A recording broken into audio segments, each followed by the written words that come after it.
Okay, I've been asked to give a brief account of how I ended up with all these books and maybe why. So that's what I'll do. Of course, it's totally personal. So I was in graduate school at Columbia in the 60s, and I lived in a basement apartment on 110th Street for 7 years. So I accumulated quite a few books. I had a fairly good-sized bookcase, and I had a couple of file cabinets, and I had a desk that I designed and that my dad made for me. He was a carpenter, and so I moved. When I moved, I tied the books up in bundles with rope rather than putting in the boxes. And the movers nearly killed me because they couldn't move very many books at once. So I moved into a sublet up on 116th Street near Columbia, on the fourth floor, but there was an elevator. So I was there 3 years, and I was in graduate school. I kept buying books, and so I got a lot of books there. And then the owners of the apartment came back unexpectedly, and it was a big crisis for me, and I had to move. So a friend of mine her parents had a house in New Jersey, and she got me the attic of their garage to put my books in. So it was a crisis move. You'll see that virtually every move has been a crisis move. So they went into a garage attic in New Jersey for a couple of years, and then the parents wanted their garage attic back. So I had to move.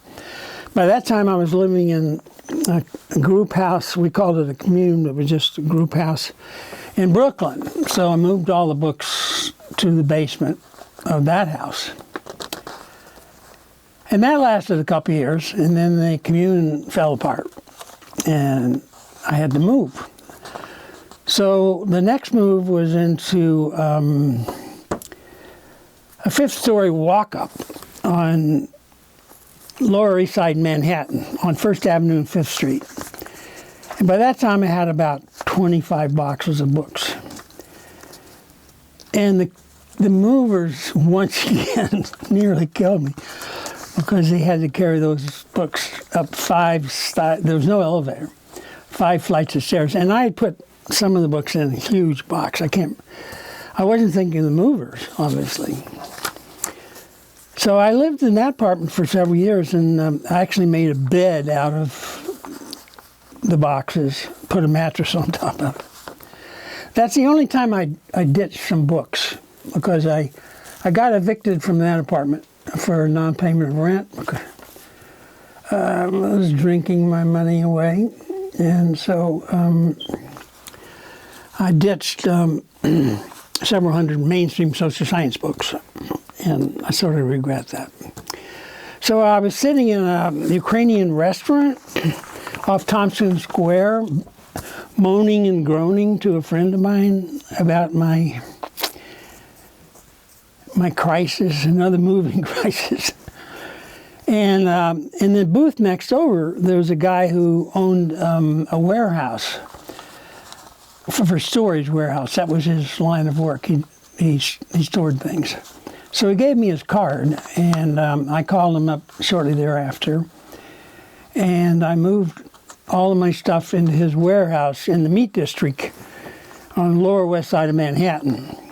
By that time, I had 35, 40 boxes of books, 2 file cabinets, the desk. They stayed there for 10 years. 10 years. So I moved to Boston, 81, and I had a coworker who owned a house in Dorchester.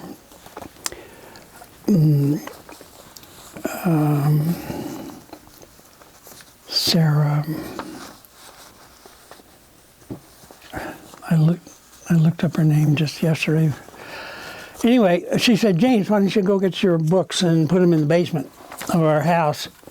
So I did. I went down there. I rented a big van, and I moved everything up to Dorchester and put it in the basement.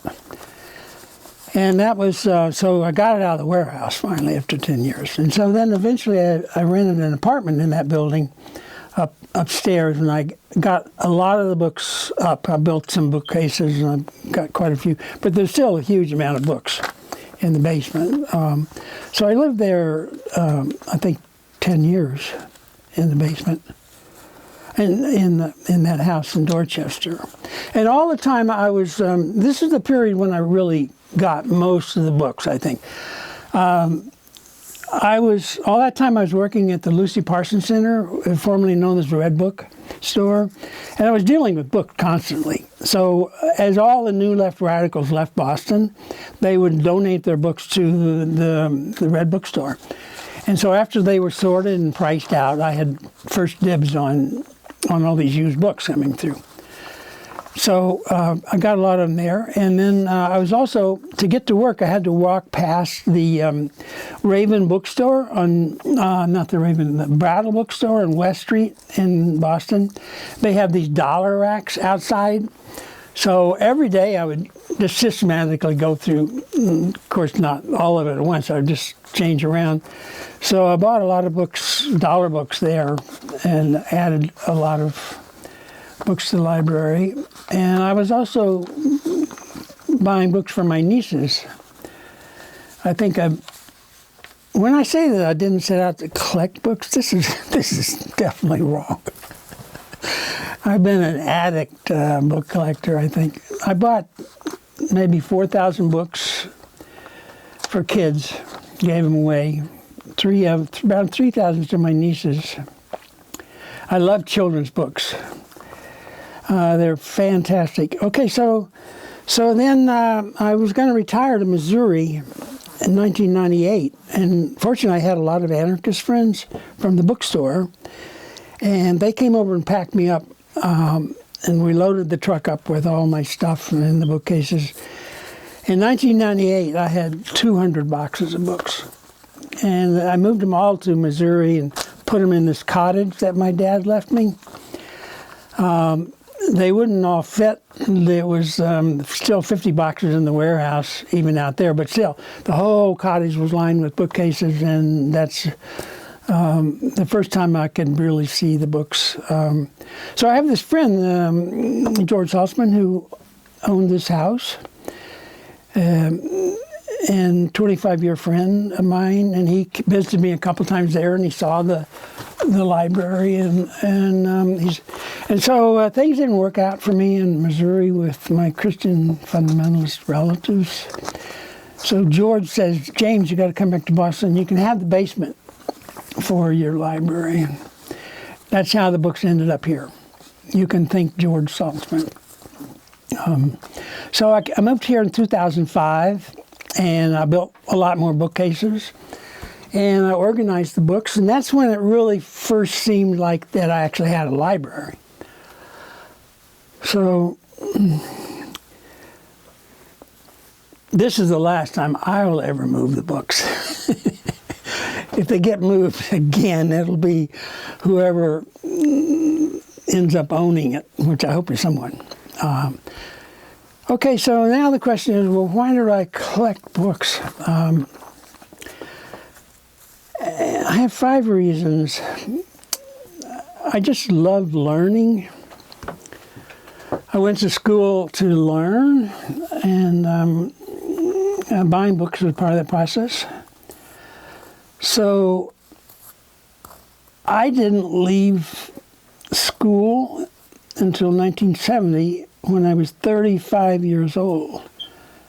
So this is extraordinary that you spend half of your life, half if I died at when I was 70, but of course I didn't die, right? So it's not half, but it was a long time. 35 years in school. What an unbelievable waste, especially when you're studying the wrong thing. Especially when you're getting all this nonsense, this ruling class bullshit. So in 1970, I had to start learning all over again. You know, what I really want. That's when I became a radical, 1968.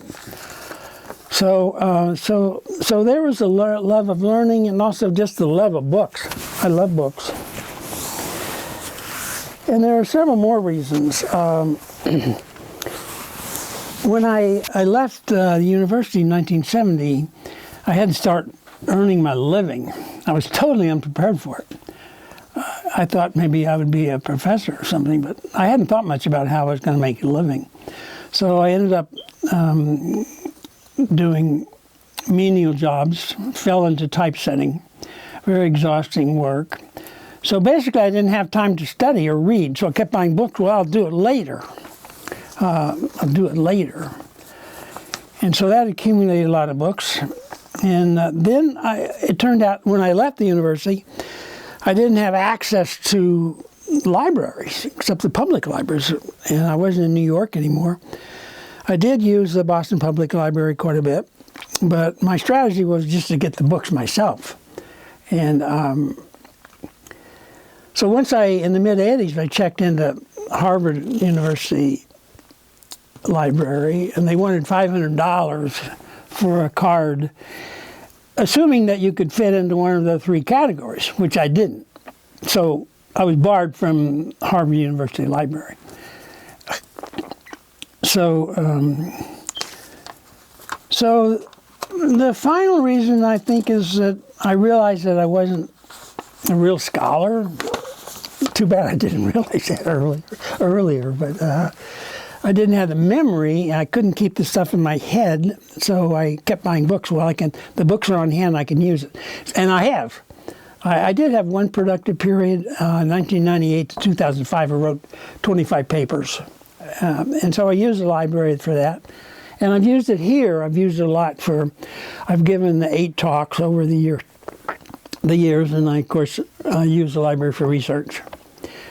And of course, it's had an impact on the movement here in the last 8 years. There are just dozens and dozens of young anarchist radicals and other radicals who have come through the house, and they've all browsed the library, and they've gotten excited and stimulated. They've seen how rich the intellectual resources are for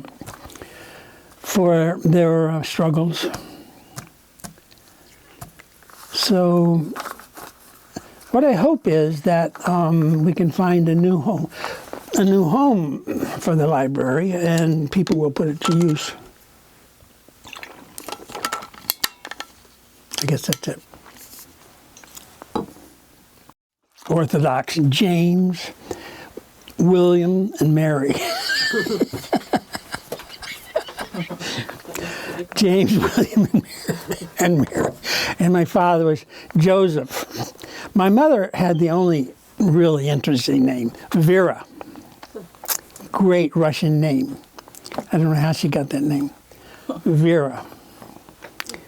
I've always loved that name. I have an aunt named Vera. Yeah. Vera Bonnie Redden. Well, so I guess that's it.